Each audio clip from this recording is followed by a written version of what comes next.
Sorry for the delay in getting part 2 of this Headstrong amp up on the channel.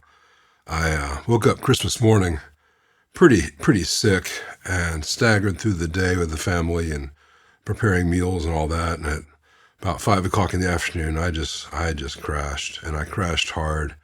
And the following 2 days, I stayed crashed out. I think I had the beginnings of a sinus infection and terribly sore throat, and I had chills and aches, flu-like symptoms, but I think it was sinuses. Anyway, today's the first day I felt like being able to put on real shoes or anything. So I went back in here to the shop and turned on all the lights and testing this out. This is the Headstrong Little King, their Princeton Reverb homage. And there are a few things I saw in the comments of the previous video that I want to address. In the previous video, I said that this is of either the Mojotone kit or of equivalent quality. I meant that as a compliment. The Mojotone kit is quite good, and this does have what seems to be the Mojotone chassis and the Mojotone transformers and the cutout for the JJ multi-section can cap. This is a good quality stuff, done pretty well with some exceptions, which I pointed out. And so by saying that this is equivalent in quality to a well-assembled Mojotone kit, that's not a slam. I have just tightened everything, and then I turned on the amp, and I checked the bias, and with the bias trim pot here set halfway, the poor 6v6s were idling at 94%. Let me check that. Well, this was at 91, this was at 93. So that would explain why the paint on the tubes is discolored. These tubes were running really hot. So what I need to do after I show you how the amp sounds now is I need to change out that dropping resistor so that the bias supply trim pot operates in a range that won't go too hot or too cold. Right now, if you set it halfway, it goes too hot. Now, there's a possibility that as this pair of 6v6s are flawed and they're drawing too much current and the bias supply circuit is actually correct, I'll know in a little bit. I'll turn the amp off, let them cool off, put in a test pair of known good 6v6s and recheck that. It looks like it's a 15K dropper, but I'm red green colorblind and it's hard to measure it in circuit. I'll figure that out. So while I'm a little bit concerned about the bias supply in this amp, it may just be that these tubes individually, this pair of tubes are not up to snuff and there's nothing wrong with the circuit. I will include the actual information in this video before the end. Aside from that, all that I've done is tighten everything up the way that I showed in the previous video. And after tightening all that up, the noise floor has dropped dramatically, including that bad hum from the reverb. Now I'm sitting with the Telecaster about, a foot and a half from the transformers. So there's going to be a little bit of hum and buzz from that, but nothing bad. The self-noise of the amp has dropped a lot. It could be quieter than it is, and I will talk to the owner about how much he wants to chase getting it as quiet as possible.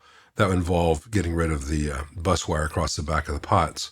I do want to move the grounds made over here that I showed that are done to the terminal strips attached to the transformer mounting hardware.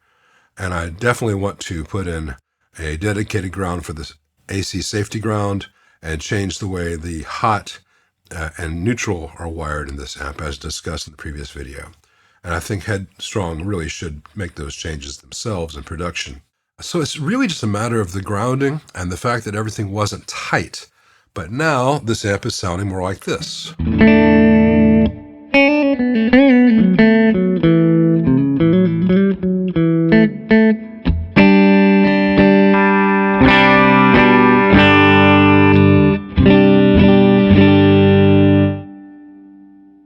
And that's with the stock Accutronics tank, which is not my favorite sounding tank, but it without all that hum that was caused by the bad grounds, it's actually sounding as good as it can.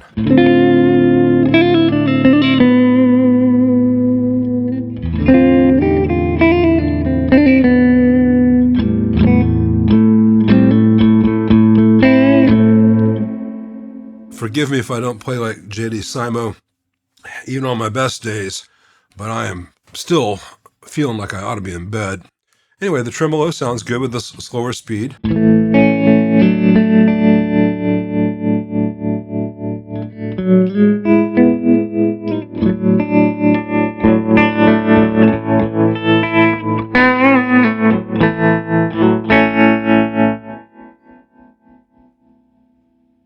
So if you have one of these and all the hardware is tight, it should be a pretty good sounding amp, even if it's not quite as quiet as it could be.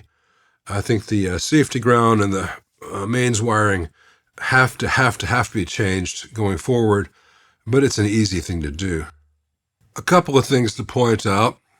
On the old Fenders, especially the ones made in the 60s, the volume and treble pots were 30% taper pots.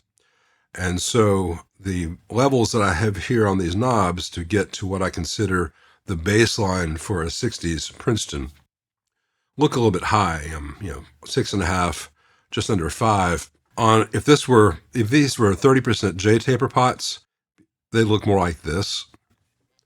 So if I set this amp, if this were a 60s amp and I set the knobs here, I'd have the same sound that I just had like this. And it's not a bad thing. It's just something to be aware of, that you have a little less useful range in that treble pot in terms of dialing in the sweet spot. And the volume comes up a little more gradually, which a lot of people will like. So here, I'll do it at about 3.5.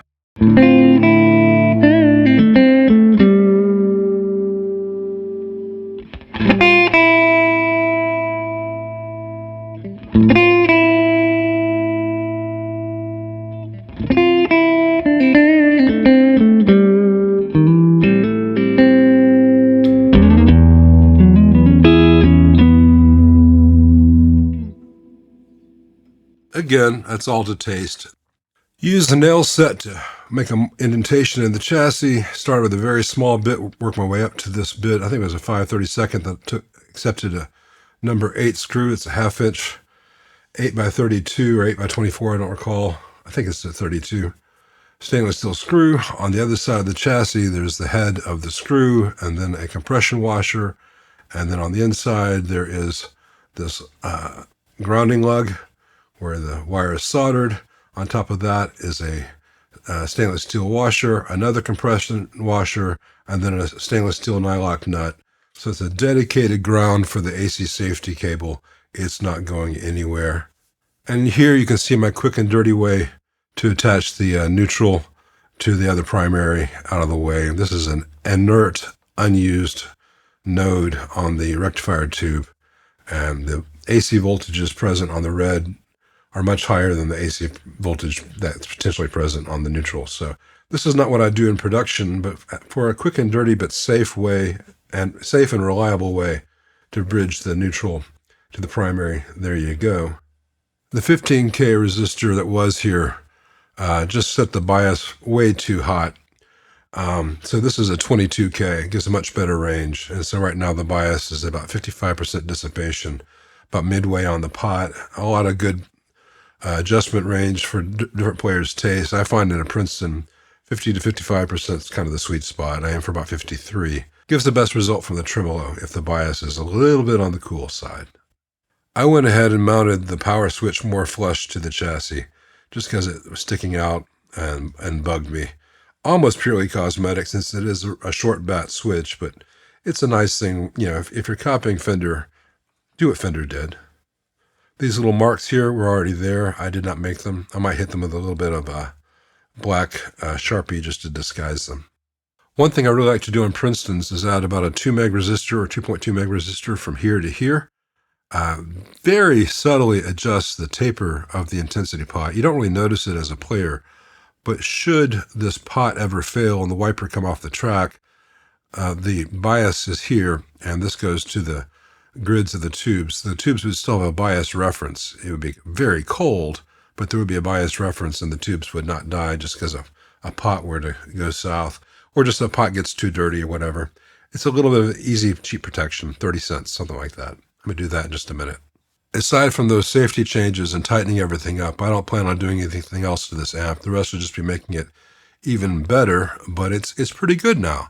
I think the view I have on this amp is if it's fully tightened from the factory, then it should be a good, reliable amp. It definitely needs the AC safety wiring redone properly to modern code.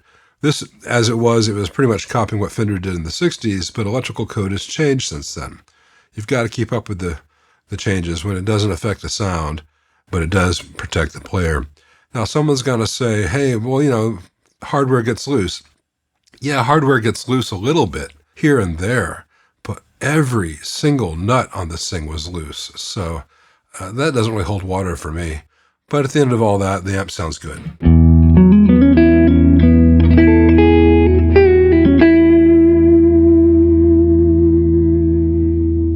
Now that's with its tank and my speaker. I'm going to put it together in a little bit with its speaker and make sure that nothing's wrong there, nothing's wrong with the reverb cables it came with.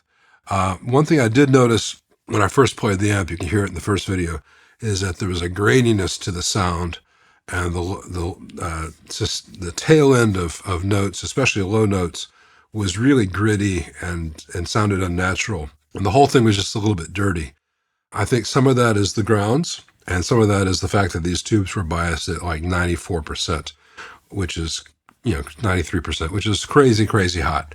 I don't think that's necessarily on Headstrong. I think someone might have just said, hey, what's this thing do? And turned it. But all signs point to good now. Very, very usable amp. As to what it costs, what it's worth, I don't play that game.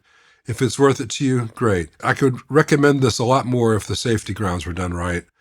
And this amp would be even better if all the grounds were done right. Well, it's mostly back together. I've not put the chassis screws in yet, and I've not fully screwed in the reverb bag because the owner may want to upgrade the reverb tank while it's here. But I was able to confirm that the reverb cables are fine. The speaker is fine, which I expected. That's a really nice sounding speaker typically. And I think the owner's going to be very happy when it's done. But there's maybe a reverb tank away from being done, and the owner may want to replace these 6v6s just because they have been punished so much. They seem to be okay, but when tubes have been run that hot for long enough to really discolor like that, it does shorten their lifespan. But after doing the tighten up, it begins to sound like a Princeton to me. Thanks for watching.